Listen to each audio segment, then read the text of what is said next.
ng apat na miyembro ng isang pamilya? Ako po si Lebron at kabilang po sa pamilya na may apat na miyembro.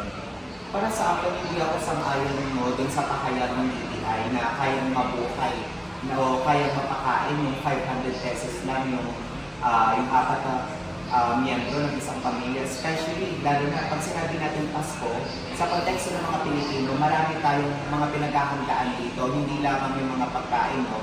Siyempre, kung ano-ano pa yung mga rekado na ilalagay natin. And kung titignan natin, no, malawak yung variety ng pagkain Pilipino. Pinakailangan ng maraming mga sako. And para sa atin, pag sinabi natin Pasko, hindi tinitipid ang Pasko. So, pag sinabi natin 500, parang pinapakita na hindi nun sinisimbolize kung ano nga ba yung nagiging tradisyon natin mga Pilipino pagdating sa Pasko.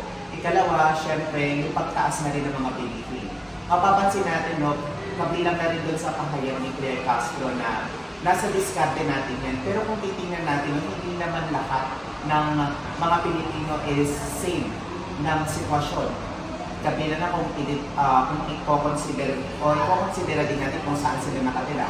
And lalo na dito sa Maynila. Mahirap o ilan na lamang yung mga tindahan na nag-o-offer ng mababa yung presyo. And kung sasabihin natin na mababa man yung presyo, malapit na ma-expire.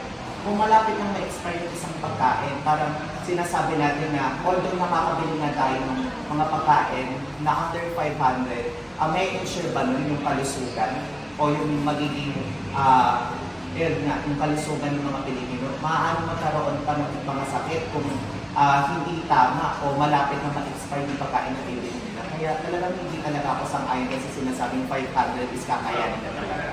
Good afternoon, ako si Jerwin Ferma, teacher sa Balmasay. Kung sangayon ako sa 500 pesos para sa pang Noche Buena, base experience ko, tatlo kami sa pamilya, hindi yun kasya. Kulang na kulang ang 500. Siguro kasya yun kung ang ulam mo o handa mo sa Noche Buena ay kwek-kwek, hotdog, at tirang kanin. Salamat. Aabot yung 500. Mahal na po kasi mga bilihin eh. Hindi na po mabibili mga gusto namin pagkain. Ako si Roma, may-ari ng silugan dito sa Valenzuela. Bari may dalawang anak ako, isang senior high school at saka isang elementary. Bali ang opinion ko lang din sa 500 pesos na budget, hindi talaga siya kasya kung ang computation is salad at spaghetti. Sobrang hindi talaga aabot. Kasi sa condiments pa lang sa mga ingredients, hindi na talaga. Kaya sabihin mo sobrang tipid talaga. Hindi aabot. Siguro yung may recommendation na gano'n or nagsabi mo, hindi siguro siya namamaliin. Kawawa din siguro yung mauutusan niya na yaya niya o katulong na sa halagang 500 pagkakasya.